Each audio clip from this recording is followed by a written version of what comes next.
একেই বোধহয় বলে রথ দেখা এবং কলা বেচা একই সঙ্গে। পরিধানের কিছু অর্ডার ডেলিভারি করতে আজ আমি আর এবং আমার স্ত্রী ত্রিনা দুজনে মিলে গেছিলাম ল্যাসডাউনের দিকে।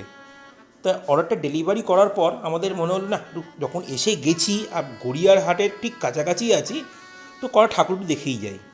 যেমন ভাবা তেমন কাজ। দুজনে মিলে প্রথমে চলে গেলাম ত্রিধারাতে। ত্রিধারা আজকে এখন ওপেনিং হয়নি, 5 তারিখে ওপেন করবে, কিন্তু কপালে থাকলে যা হয়, হালকা করে দেখা হয়ে গেল। খুব সুন্দর সাজিয়েছে। তারপর আরও 2-3টে প্যান্ডেল ঘুরলাম। মাপ করবেন, একটারও নাম জিজ্ঞেস করবেন না, কারণ নাম আমি একটারও জানি না, কিন্তু দেখতে আমার খুব ভালো লেগেছে। রিক্সার থিমের ওপর এটা করেছে, অসাধারণ, এক কথায় অসাধারণ। সিটি স্টাইলের ঠিক পেছন দিকটা এটা, যেখানে আপনার সপ্তপদী রেস্টুরেন্টটা আছে ওই গলিটার মধ্যে, কিন্তু আমার এক কথায় খুব ভালো লেগেছে। একটা সুন্দর নতুনত্ব থিম এবং যেভাবে ফুটিয়ে তুলেছে বলা যায় না, জাস্ট বলা যায় না। দুখানা প্যান্ডেলই দেখলাম সেই সময়, মনটা ছুঁয়ে গেল। সিঙ্গি পার্কেও যাওয়ার চেষ্টা করেছিলাম, কিন্তু সিঙ্গি পার্কে বর্তমানে বন্ধ আছে, 5 তারিখে খুলবে না, মানে ফাইনাল টাচ চলছে। আমি এক কর্মকর্তার সঙ্গে কথা বলছিলাম যে এই কনসেপ্টটা কীভাবে পেলেন। ওনাদের বক্তব্য হচ্ছে, মানুষের যে সারাদিনের পরিশ্রম সেটাকে তারা তুলে ধরতে চাইছে। যাবো ঘুরতে, অত সেলফি আর না তো হতে পারে না।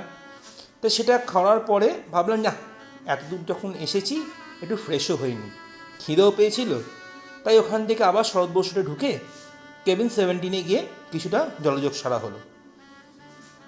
সারাদিন কাজের মধ্যে প্রথমত সকালে খুব ভোরবেলা উঠেছি, মহালয় ছিল বলে। তারপর বিকেলবেলা ডেলিভারিগুলো করতে গেছিলাম। শেষমেশ এসে আমরা একটা কম্বো ট্রাই করলাম। খারাপ করেনি, ভালোই করেছে, অন্তত ভ্যালু ফর মানি। আমি এতটুকু বলবো, আপনারা একবার কি ট্রাই করতে পারেন। এই সেম প্লেট আমরা 2 প্লেট নিয়েছিলাম, যা দেখতে পাচ্ছেন, একটা আমার জন্য, একটা তিনার জন্যে। তখন প্লেটটা জায়গাটা কম ছিল বলে আমি একটা করে ছুটে তুলেছি। ভালো লেগেছে আমাদের।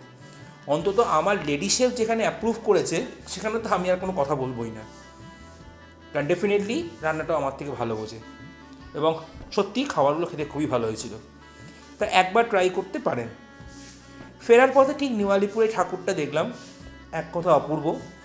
মোহনবাসী রুদ্রপালের ঠাকুর, তার সঙ্গে প্যান্ডেলটাও করেছে অসামান্য। বুঝতেই পারছি এবারে পুজোটায় লোকে কিন্তু খুব ভালোভাবে এনজয় করবে। ভিডিওটা আপনার কেমন লাগলো অবশ্যই জানাবেন, এবং সকল মেম্বারদের জানাচ্ছি শুভ শারদীয়ার প্রীতি শুভেচ্ছা এবং অভিনন্দন। খুব ভালো থাকুন, সুস্থ থাকুন।